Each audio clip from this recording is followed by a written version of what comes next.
So just really quick before I start, I have technically started the Kubera already a very, very long time ago. I didn't remember much, but I used to read it, but I dropped it in about 2015. And it's not really that I dropped it. I did the thing where I said, you know what?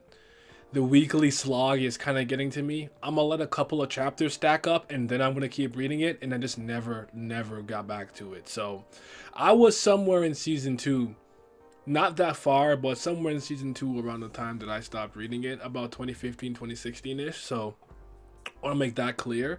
This is going to be a discussion solely about season one. Then I'm going to have a follow-up stream so we can speak about some other things you guys thought I got wrong, things you disagreed with, whatever the case is. I'll probably be reading out some comments too on that stream. It's going to be on Twitch, then I'm going to premiere it on YouTube. And I think that's about it. Like, subscribe if you're new here, and hit the bell of dawn so the ghost of the 13-month series doesn't get you. And let's hop right in. A little something like eeny, meeny, right from the beginning. Smoke a little pack, but the pack never timid. Church, but I'm seeing it. Curse when I'm winning. She need a new back. When it's back, I'ma bend it. Slap up some guinea, ask me to hit it. Watch a nigga black slip yak, I'ma quit it. Swerve in the Benzie, perfume is Fendi. Bob and move fast, real fast like I'm Ricky. Yeah, 'cause I'm pretty, came from the dirt. Shuffle up a nigga, can't handle the work. Ooh, yeah, swing with it first. Young white girl like a ramble. One final thing. I am not going to be heavily editing this video, so you can kind of just listen. You don't have to be like laser focused on the screen looking at all the stuff. I'm not going to be going crazy. I'm just going to be speaking, rambling. You know how it is with me. But yeah, this is not this for anyone who doesn't know, I don't script anything. I just click record and I start speaking, so let's just do this. I would like to ease everyone's nerves a little bit by saying right off the bat, I like Kubera. Kubera is really good. I don't think it's bad at all. I never thought it was bad. Even when I stopped reading it, it just happens with me a lot of I have not read Lookism in years, and God of High School I haven't read since like 2015. It just happens. I don't have to tell you. It has nothing to do with the story itself. Sometimes I just fall off because I'm washed up. But it's really good. I understand why a lot of people have the level of praise for this series that they do, because I'm always seeing Currygom globe, especially with some of the later content in the later series. But I don't think it's perfect, especially not season one. I think I have a lot of the same issues with the first time I read it that I do right now, but just because I have criticisms does not mean I think it's bad. So please don't freak out in the comments if you disagree with what I'm saying. That's totally fine. Just be respectful about it, because I will choose violence. Some of y'all be getting mad, disrespectful in the comment section, and you would not speak to me like this in real life, because I would fucking smack the shit out you. So watch your damn mouth. All right. So solid writing from the get-go. I think that this is a series that has a very good grasp of what it is it wants to be and what it wants to build upon. Like, sometimes I can kind of read something and I can tell the writer is just kind of doing it on the fly. And there's nothing wrong with that. There's a lot of great stories that were written on a week-to-week, issue-to-issue, chapter-to-chapter basis. But this is one of those narratives where I feel like, oh, from like the first couple of lines, I'm like, oh, this content creator, this creative team, this writer, this artist, whatever, Currygom, she knows exactly what she wants to do here, and I can appreciate that. I can't speak on the technical level of their writing, so to speak, because obviously this is being translated from Korean. But for the most part, I think the writing itself is solid, though I did have a couple of like Ash and Asha, and then I think sometimes they got the pronouns wrong for a couple of characters, where it should be a he, there was a she, and maybe if this was a she, there was a he. I could be mistaken on that front, but I think Line is just terrible at translations in general, so it wouldn't shock me if they just kind of got it wrong. But yeah, Currygom is like the setup goddess. I could really appreciate that. It's incredibly well thought out, like I said, with attention to detail, to the point where it's like there's a lot of things that I think that I noticed, I could be wrong, where I'm like, okay, this is interesting. Like, I remember when I'm seeing some of the like candidates for some of the tests, and it's like, you know, N11122550. It's like, okay, the year N11 12th month 25th day, contestant number 50, and that's how they got the number. Things like a week is 12 days, a month is a week is 12 days, a month is a year. And there are just a lot of instances where I felt like, oh wow, like this level of like just kind of, I'm gonna craft this thing and I'm not gonna cut any corners was pretty impressive. Because I even remember with Asha, I'm sorry if I'm not remembering this one correctly, but with Asha's birthday attributes to Sky Indra plus Wind, Vayu, and Destruction Marut or Maru, that was like the way that she was able to apply that to actually using the open space or the barrier to protect the city of Atara from the outside attacks. I was like, this is all very interesting, and I could see how it's all kind of adding up in small little ways. Like, my guess is that a lot of this payoff for the setup that's happening now is going to really show its face and come full circle in season 2 and later on in the 3rd season. But I can already see some of it coming full circle. I feel like every series has a moment where, like, it hooks somebody. I think it has an intended hook, but, like, what I mean where it's like, you could be reading something and, like, I'm enjoying this narrative, but then this specific event happens or this specific character is introduced and then you strap in like, I'm not getting off this ride.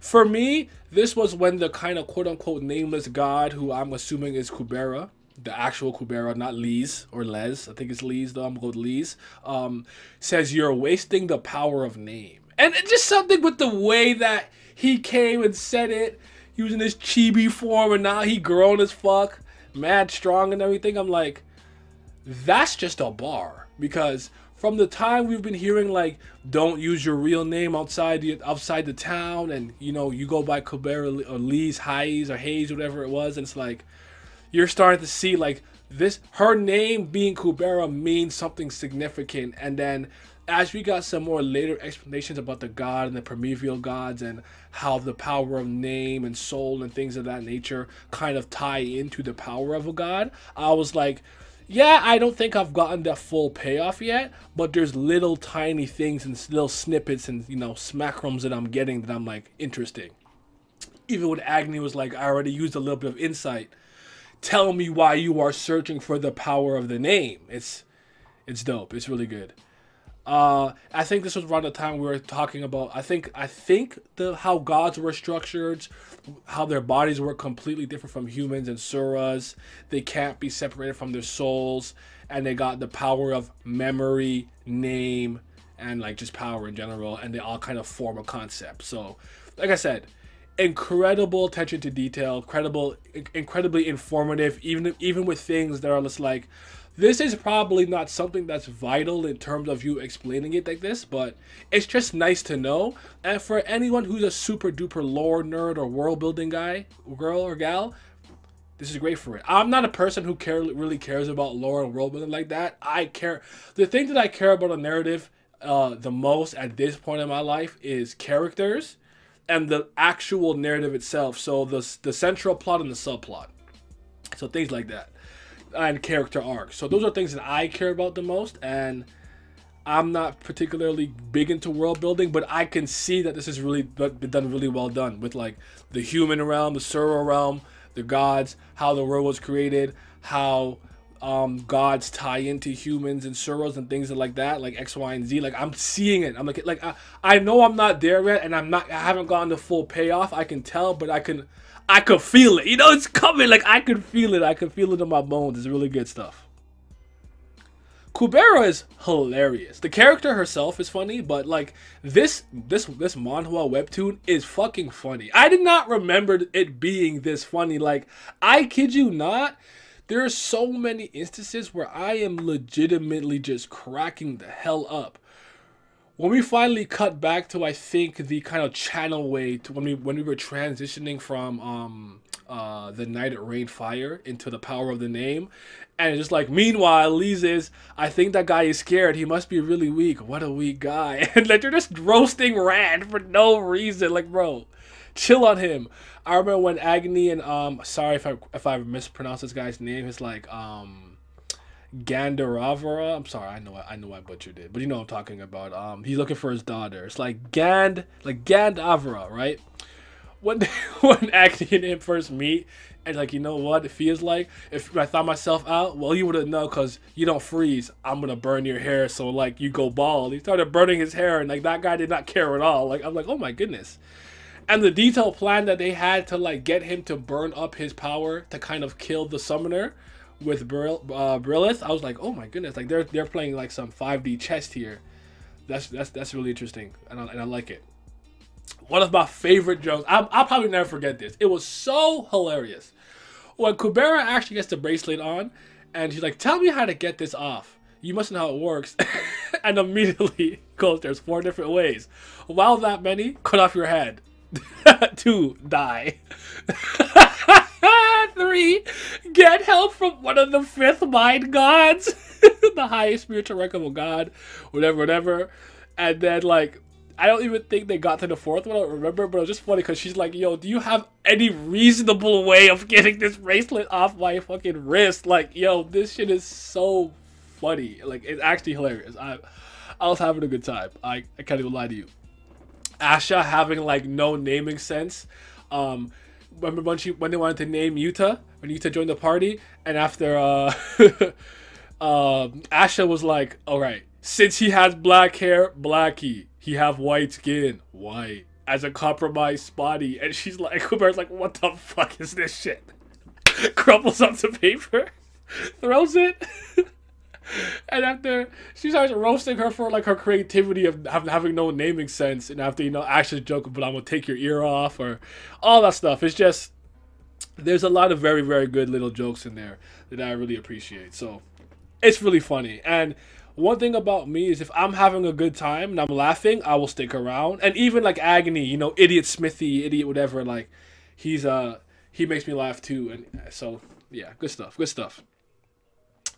The magic system so far seems very solid. It seems to be really well thought out. I haven't obviously properly dived into it. Like I've met only a handful of fighters and very, very competent high-level musicians. I am learning about the need to calculate and not calculate, how like Kubera can kind of just, I think it was called a Klein bottle, but like kind of just imagine like incredible shapes that you couldn't really, I don't know, wrap your mind around, and just do things without necessarily calculating. Because Rand does the same thing too, although he does freeze his hand a lot. And then Asha, as the goat magician, she just calculates it normally and whatnot. So I don't want to comment on it too hardly in any direction right now, because I do think I'm still very new to it. But I like it. I think the magic system has been good. You know, damn it, I don't remember none of the spells. Hot knee, Agni, Kubera, Hot knee, I don't know. But it's good stuff, and it ties back to the gods and the gods' names and everything. So I don't know, man. It's just I could really understand why somebody would be super impressed with this, because I haven't really read too many webtoons with, I would say, that care about the minutia like this, like very, very minute details that are probably not important to the common person, but for somebody who really cares, they're gonna appreciate this. Reminds me of like video games that'll do something very small in terms of an Easter egg, or like, you know, if a character goes into a water that's cold, they might shiver a little bit. And, you know, like, you don't have to do that. Maybe just have their health bar go down a little bit to show like, yeah, you're in the cold water too long. But like that, like, you get out the water and they're shivering and you're seeing the water drip off the character model while you're seeing the like wet footprints eventually dry out and the character's dry now. Like, small things like that go a long way for a lot of people. So Currygom, shout out to you for all this. Now, let's talk about some things that I'm not particularly a fan of thus far. It's slow. It's very slow, and I promise you, I am a patient man. I am patient as all hell. I am not complaining about the pacing. I don't think it's bad pacing. It's just Currygom never seems to be in a rush to get to any particular major reveal, plot point, confrontation, battle, whatever the case is. Like, it just doesn't seem like she's ever in a rush. It's like, I'm gonna take my time, I'm gonna pick my spots on some Kawhi Leonard shit, just take high efficiency mid-range and 3-point shots type beat. And it's just like, I can respect that, but a lot of the times, just like for me, when I'm just kind of going through the slog of reading it, it's like, come on, like I would wish that we could kind of pick the pacing up. Like, this thing took 10 chapters to get to. I think we could have done it in 6. That's just a personal thing. Maybe that's something that gets corrected more so in the second season and maybe in third season, but it's definitely taking its time. But here's the thing that I appreciate about slow starts and why I actually am a fan of narratives that take its time. First of all, I think we've come into a time and an era and a period where we're constantly in a rush to get to the major things, the highest of highs in a narrative. And I think a lot of that has to do with human beings' attention spans probably lessening to some degree. There's probably a study on this. I don't know. I'm not a nerd like that. But with like Vine, 6 seconds or less and things like that, it's like I think people's attention span is very bad to the point where I could flip a game on and start a narrative and I feel like it's doing too much to grab my attention. It's like, you know, the very first panel, someone jumps out the cliff and they're shooting the guns backwards, a building blows up, and it's like, I can't believe I just stole the power from a demigod, and they're like barreling into, like, it's like, okay, calm down. Like, I understand the action scene is meant to hook the reader in, but it's like, when you take the time to really build that foundation on which everything else will be built upon, which is why I'm probably going to name this video something like Kubera Season 1, incredible foundation, incredible building blocks, something of the sort, just because I think that's what it is. What you allow is that when the writer, artist, creative team is really ready to hit that stride of here's reveal after reveal, here's action piece after action piece, here's, you know, this character finally meeting this character, they don't have to hold back. They can just go all in on the action, all in on the, you know, info dump, lore dump, whatever the case, because it's just like, yes, I spent so much time building it up. Here's the payoff. Just run with it, have fun. And I imagine with Kubera, that's gonna come at some point. So I'm not really complaining that it's slow. I'm complaining that I hate that Currygom's never in a rush. It's just something that I noticed.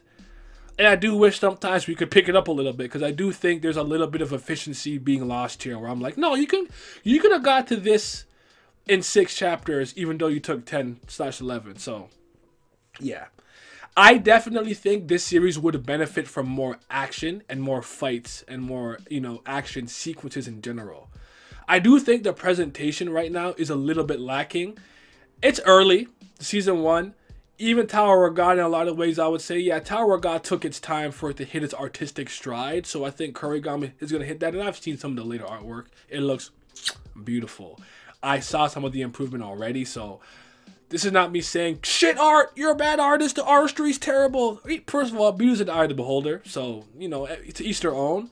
I just think like the actual presentation itself in terms of the paneling and the artistry a little bit, but the way that it's shown, I think it leaves a lot to be desired as of right now. I think maybe Currygom's strength lies in her writing, not necessarily the artistry. So that's what it looks like to me, and that might change. But the thing about me is, like, if I'm reading a comic book, right, a webtoon, a graphic novel, if you will, and I'm not particularly mesmerized by the artistry itself, but I like the writing, it bothers me because I have a very active imagination. You turn this into a novel, a light novel, a visual novel, something I'm just reading, and I can actually imagine the characters and the world and things like that itself, I'll have a much better time. So I'm hoping that maybe this gets rectified to some degree. And think about like Harry Potter or like Twilight, or I don't know, whatever you like to read, Maze Runner. I don't know what people read anymore, right? Storm, you know, excuse me, Brandon Sanderson stuff, right?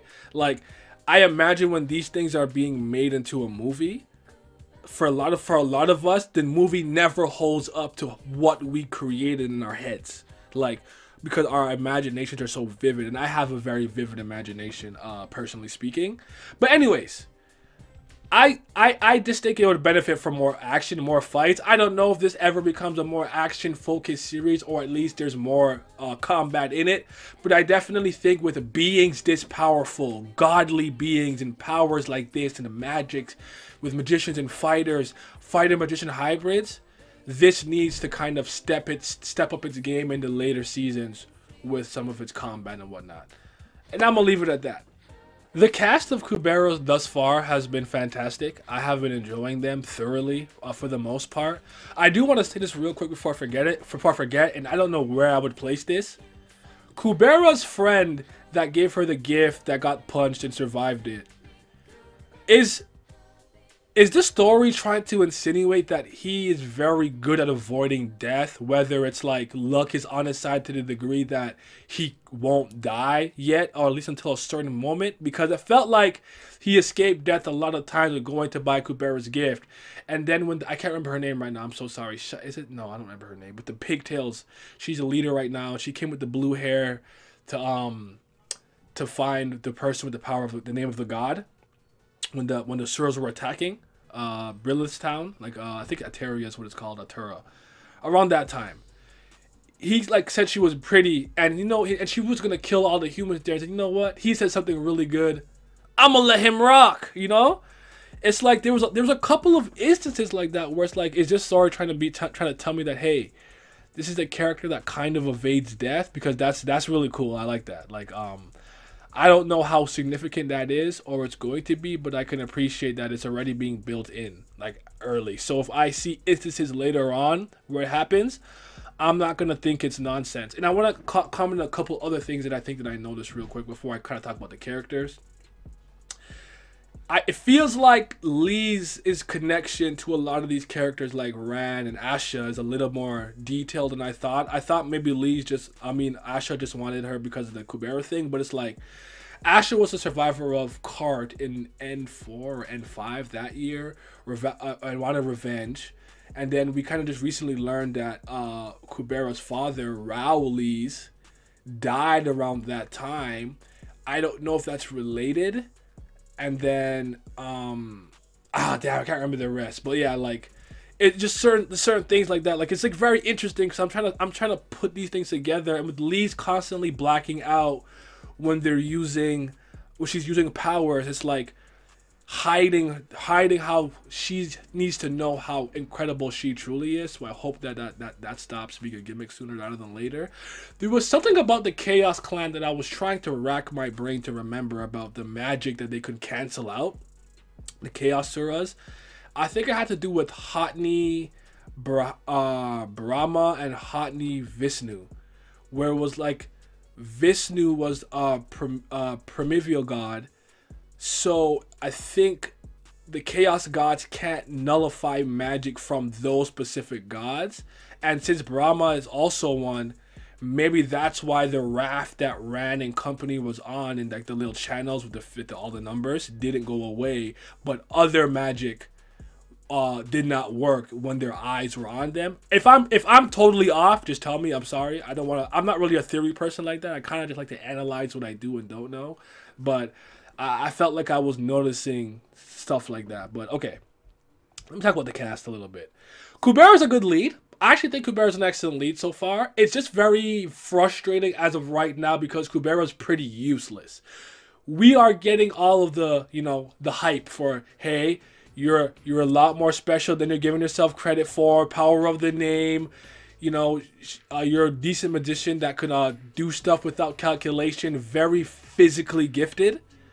But it's like, she's so much dead weight right now. They're always batting her up, calling her ugly. Stop calling her ugly. I think I heard that Currygom actually draws her prettier than she really is. Nah, she beautiful. Alright? Okay. She's beautiful. She's hilarious. But I do hope we're going to get to a moment. I think it's going to happen because I did see some. I'm not going to lie to you. A lot of my friends read this, so I do see panels. It does seem like Kubera obviously breaks out of that sheltered, babied, someone has to take care of you, you're dead weight role down the line. So I'm guessing there's kind of a point where maybe she'll use a power and not black out. Because it looked to me like she used fusion magic that like Ari did, which we'll talk about later on, where with the Utah part, like the lies or who lied to you, like the last arc of like the first season, she was using Hadi Kubera and then healed herself the same way that Ari was doing that against one of the Suras. So I noticed that. I'm paying attention. Respect me, because trust me, I'm not good at this stuff on the first read. Because people are often impressed by how much stuff that I know in Tower of God and things like One Piece and Avatar or Kingdom Hearts, but it's not that impressive. I'm not a genius. I don't just play this thing once and remember everything. I have played Kingdom Hearts so many times that a lot of this stuff is just stuck in my head. I revisit One Piece and Tower of God for a lot of videos, just when I'm bored, just because I like it a lot. That a lot of these things are just stuck in my head. It's over repetition that I remember these things. It's not I read it once and I'm some type of storage genius and I could just remember all these things that I have in the archives in my brain. I don't work like that. I'm not that smart at all. Not even a little bit. But yes, excellent lead. Hope that she breaks out of that role though. So, but I could already kind of see it coming. So I doubt it's gonna be a problem. Believe it or not, I don't like Yuta yet, but I know I'm going to like Yuta coming in the future, because Yuta has been built up to be so important and vital moving forward that I can tell. And Yuta became interesting when the fake mom type beat was like, hey, you know, I've seen a bit of the future, and the future with you attacking Kubera, and I'm like, oh, what does that mean? Because I kind of shipped them, not gonna hold you. And especially since Kubera has that, like, you know, discrimination against, like, the half... I want to say half Sura, if I remember correctly right now. I'm sorry if I'm off. Maybe it was a quarter. By the way, the whole Sura stuff with, like, quarters and halves and fulls and how they age and stuff, all that's been really good. Really good stuff. And discrimination against them and how some of them are being sold and stuff. It's all those building block stuff is just in there in the narrative, just sprinkled in, like, chef's kiss. Yeah, Ran is funny. I like him. His misunderstanding is so hilarious to me about, like, thinking Asha and Kubera are dating and this and no, Asha is a girl. Respect her, man. Stop it. But yeah, Yuta's gonna be dope. I like Ran a lot. There's a lot of characters that I like that I probably can't remember off the top of my head, just like that. But I do want to talk about some of my personal favorite characters, if you don't mind. Believe it or not, this might shock you. My favorite character is Irie. With the purple hair and the pigtail at this point. She's always with the girl with the glasses that had to remake the staff, the Agni staff, and like turned into like this weird abomination. And there was arguing and stuff. She is so funny. And I just enjoyed her because she made me laugh from that standpoint. But I honestly was so fucking impressed during the Night It Rained Fire, where she just took action. It was like, all right, I'm gonna I'm gonna fight this Sura. She was a fighter that's good with or maybe she's a magician that's good with it's a good fighter, but she's like a hybrid. Saw her using some hybrid magic, healing herself, taking that Sura away by kind of making him intrigued by her and like fighting back. Like the fact that she was putting up such a good fight against a being of this caliber was impressive to me, and it was like without hesitation. It was like she's a woman of action, and I fucking love that. I can appreciate that. Like, just stole my heart right in that moment. And she's fucking sexy. By the way, Currygom, stop. All these pretty boys, all these pretty K-pop boys swooping in, open shirt. Stop. They're too sexy. They're too much sexiness. I need you to stop. You know, like when like the actual Kubera picks up Lee's and like holding her and like stop. When Agni holds Brilith, stop. My heart. Too much sexy boys. But Asha, my second favorite character. Why is she so fucking disrespectful? So rude, so dry. I love it. It's I stand. That is one of the greatest magicians. You gonna put respect on her, okay? That is she's top 3 right now. Brilith. The priest, listen, devotion to your nation, to the people, even though once you want to brink of death, you're like, yo, fuck these people. I feel it. Fuck them niggas, man. Fuck them. But her relationship with Agni and their dichotomy is just so incredible. Seeing how much she cares for the people, how much she shoulders for them, and how much she misunderstood in a lot of ways. How much respect and love Agni has for her. By the way, this is the best fucking ship. You better fucking ship it or I'll find you, and I'll find you when I find you. I'm gonna throw you into the sun. But yeah, I ship it. I need it to happen. Like a god falling in love with a human is just, I don't know. It's beautiful to some degree. So yeah, I like Brilith a lot too. She's fucking bad, obviously. Maruna. Shout out to the Garuda clan. I like him, man. He cool. He just cool. Like You know when someone has like a really amazing, you know, coolness factor? His hand in his pocket, he be posing, the way that they kind of like he talks. At first, I thought he was the only person that spoke like this, but it's like maybe a higher level, Nikitska, whatever, Sura thing. I'm gonna have a hard time remembering a lot of these terms. I'm counting on you guys to keep me reined in if I'm misremembering terms and misremembering from information, because I have not read a lot of the blog stuff yet. I'm counting on you guys to supplement me with that information, by the way. But we'll talk about it in the stream that comes after this video. I like Maruna. I really want to see how he grows moving forward. The relationship that he has with Yuta and his other siblings, so to speak. That's gonna be really cool. And then if you had to force me to pick a fifth favorite right now, it's either between Rad and Agni. I'm gonna give it to Agni with the way that he came through with the pretty boy swagging at the very end to save Brilliant and stuff, and after said, hey, listen, when you're happy and your vigor replenishes better, yada yada, like it just, I don't know. And the new outfit she got, and he was like, no, it's not revealing. And I don't know. He's awesome. I like him a lot. He's really good. But those are like my favorite characters. I think Kubera might end up going up in the ranks at some point, but I think I, for the most part, have said everything I needed to say. A lot of great characters, a lot of great moments, great panels. Though I do think the artwork and presentation of the manhwa itself can use a little bit of work, but it's gonna be good moving forward. I didn't speak too much about Gandhavara, sorry, but he's really cool. And I sympathize with his struggle and plight to find his daughter and stuff. So we'll see how that turns out, how it plays out. And yeah, I think that's good for the time being. But let me know what you guys think about Kubera.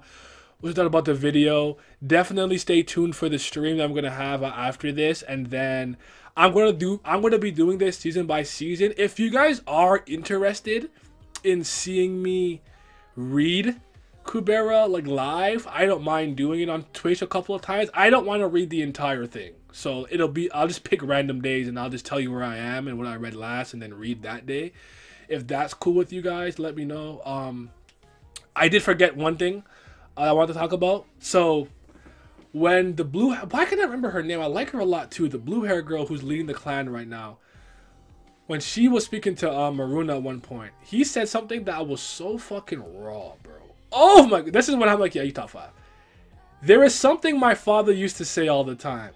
When snakes and insects show kindness, they're most likely hiding knives behind their backs. That's fucking bars. Yeah, he's goated. He's goated. But yeah, there's a lot of mix-up happening. And there's a lot of moving plot points, a lot of what I could appreciate about this series right now, by the way, it doesn't seem to be too hung up on good versus evil. Like morality is pretty skewed and it's pretty much in the gray area, like the ethics of it. Like, yeah, slavery exists, nothing we can do about it. Kubera, stop paying attention, leaves. Let's just go to the hotel and do what we gotta do, you know, like stuff like that. And it's like, no, like it's wrong. So, anyways, I am rambling. Thank you guys for listening. As of right now, I have Kubera at an 8 out of 10. Very good. While I do have some issues and I don't think it's fucking perfect, it's good though. I understand. And I'm excited for more. And yeah, hopefully we can. I do have some characters that I already want to make some videos on, but when I fully catch up, we'll get there. So stay tuned. Thank you for listening. Have a good day.